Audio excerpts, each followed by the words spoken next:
Hello friends, welcome to defence matrix. तो senior Embraer executive Caetano Neto ने एक interview दिया है लाइव मिंट को, जहां पर उन्होंने कंफर्म किया है कि उनकी कंपनी टॉक्स में है इंडियन एयरफोर्स को C-390 मिलिट्री ट्रांसपोर्ट एयरक्राफ्ट बेचने के लिए। तो यहाँ पर अच्छी खासी पॉसिबिलिटी एग्जिस्ट करती है कि HAL के साथ मिलकर C-390 एयरक्राफ्ट को इंडिया को ऑफर करे और इन्हें इंडिया में ही बनाए।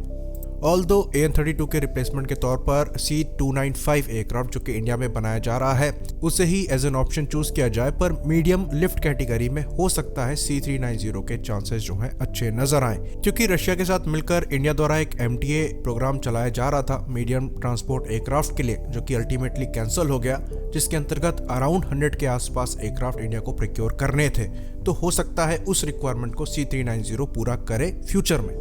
तो जब हम बात करते हैं एम्ब्रेयर के C-390 प्लेटफॉर्म की, तो ये काफ़ी नया प्लेटफॉर्म है जो कि एक्चुअली ऑपरेशनल आज से 3 साल पहले ही हुआ है और खाली 8 के नंबर में ही अभी तक इनको बनाया गया है। और इनके जो यूज़र्स हैं उसमें ब्राज़ीलियन एयरफोर्स आती है, पुर्तगीज़ एयरफोर्स आती है और हंगेरियन एयरफोर्स आती है। तो ये एक 26 टन क्लास कैटेगरी का एयरक्राफ्ट है, यानी कि ये 26 टन पेलोड कैरी करने में सक्षम है। तो अगर हम इंडियन एयरफोर्स के कुछ ट्रांसपोर्ट एयरक्राफ्ट की बात करें तो IL-76 जो है वो 45 टू 50 टन के आसपास पेलोड कैरी कर सकता है। वहीं पर C-17 ग्लोबमास्टर जो है वो अराउंड 75 टन के आसपास का पेलोड कैरी कर सकता है।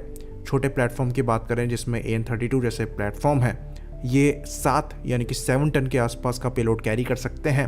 वहीं पर बात करें C-130J-30 सुपर हरक्यूलिस की, जो कि एक्सटेंडेड वर्जन है सुपर हरक्यूलिस का, इसकी मैक्सिमम पेलोड कैपेसिटी जो है वो 20 टन के आसपास की है। तो रफली आप ये कह सकते हैं कि ये C-130J-30 सुपर हरक्यूलिस की कैटेगरी का एयरक्राफ्ट है, जो कि हम 12 के नंबर में यानी कि 12 के नंबर में ऑपरेट करते हैं। ये C-130J-30 सुपर हरक्यूलिस की कैटेगरी का प्लेटफॉर्म है जिनको हम रिप्लेस नहीं करने वाले हैं, यानी कि अगर ये एयरक्राफ्ट लिए जाते हैं तो उस कैटेगरी में ये एडिशनल नंबर होंगे। तो जैसा कि हमने डिस्कस किया, ये C-130J-30 सुपर हरक्यूलिस की कैटेगरी का एयरक्राफ्ट है।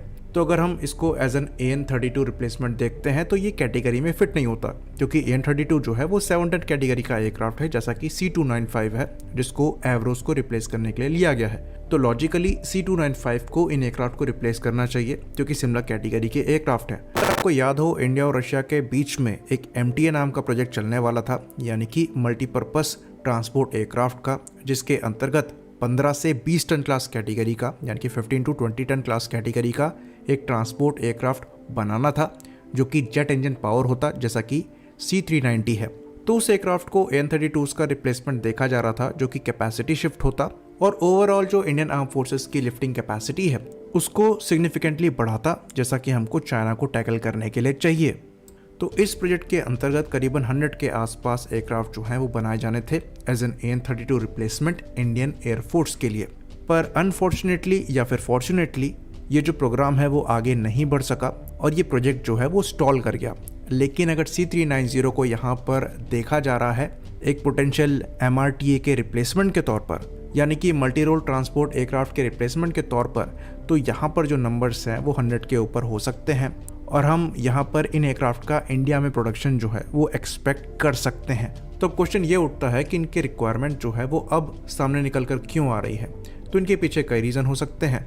पहला रीज़न ये हो सकता है कि जो हमारे बड़े ट्रांसपोर्ट एयरक्राफ्ट हैं जिसमें IL-76 हैं, C-17 ग्लोबमास्टर हैं, तो IL-76 ने अपनी एज जो है वो शो करना चालू कर दिया है और रशिया और यूक्रेन के कॉन्फ्लिक्ट के बाद उन एयरक्राफ्ट को मेंटेन करना और भी ज़्यादा मुश्किल हो गया है। वहीं पर C-17 ग्लोबमास्टर की बात करें तो पहले तो ये काफ़ी एक्सपेंसिव एयरक्राफ्ट है, दूसरी चीज़ बोइंग ने इनकी प्रोडक्शन लाइन जो है वो बंद कर रखी है, तो ज़्यादा की रिक्वायरमेंट होने के बावजूद हम और एयरक्राफ्ट एक्वायर नहीं कर सकते।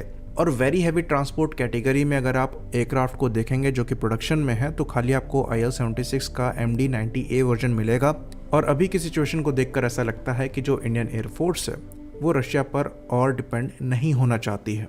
एयरबस का A400M एक अच्छा ऑप्शन है, मैक्सिमम 37 टन की कैरिंग कैपेसिटी जो है वो दे देता है, पर एक काफ़ी एक्सपेंसिव प्लेटफॉर्म है।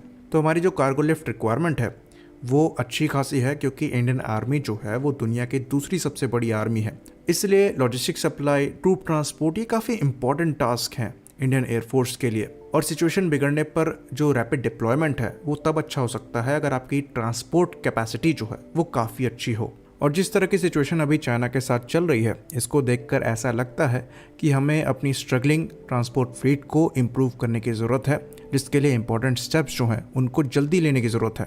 तो जो C295 की परचेज़ है वो एक सिग्निफिकेंट मूव है।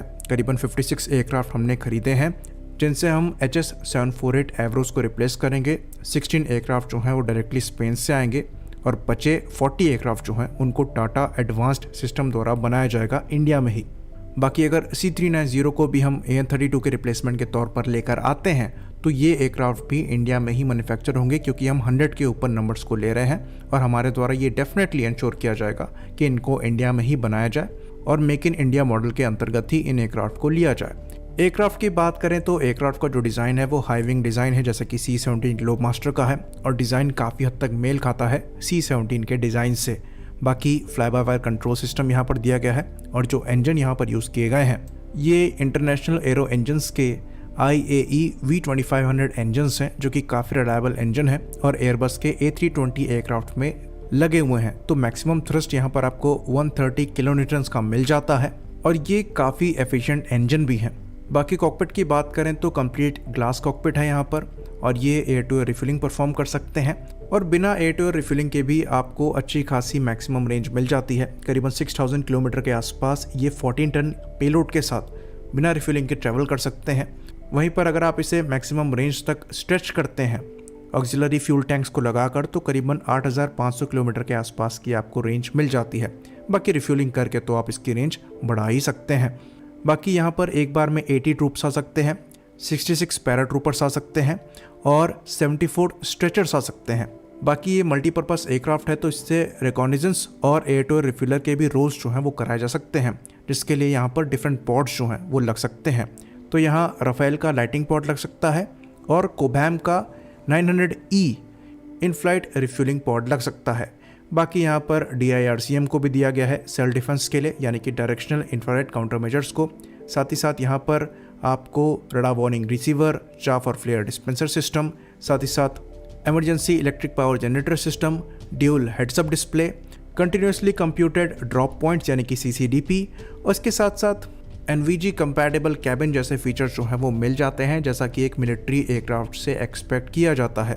बाकी इनका जो लैंडिंग गियर है वो भी काफ़ी रगेड है, तो रफ एयर स्ट्रिप्स पर भी ये आराम से लैंड कर सकते हैं। तो अगर हम इससे फ्यूचर में AN32 का रिप्लेसमेंट देखते हैं तो ये काफ़ी आइडियल प्लेटफॉर्म है, और जैसा कि हम अपने MTA को चाहते थे वैसी सिमिलर परफॉर्मेंस जो है वो ये एयरक्राफ्ट प्रोवाइड कराता है। तो ये आगे देखने वाली बात होगी कि जो टॉक्स हैं वो आगे कहाँ एंड होती हैं और कितने नंबर्स में ये जो एयरक्राफ्ट हैं उनको लिया जाता है और किस तरीके से लिया जाता है। बाकी जितनी पॉसिबिलिटीज़ थी उनको हम डिस्कस कर चुके हैं। आई होप इन्फॉर्मेशन क्लियर हो। इसी बात पर हम इस वीडियो को ख़त्म करेंगे।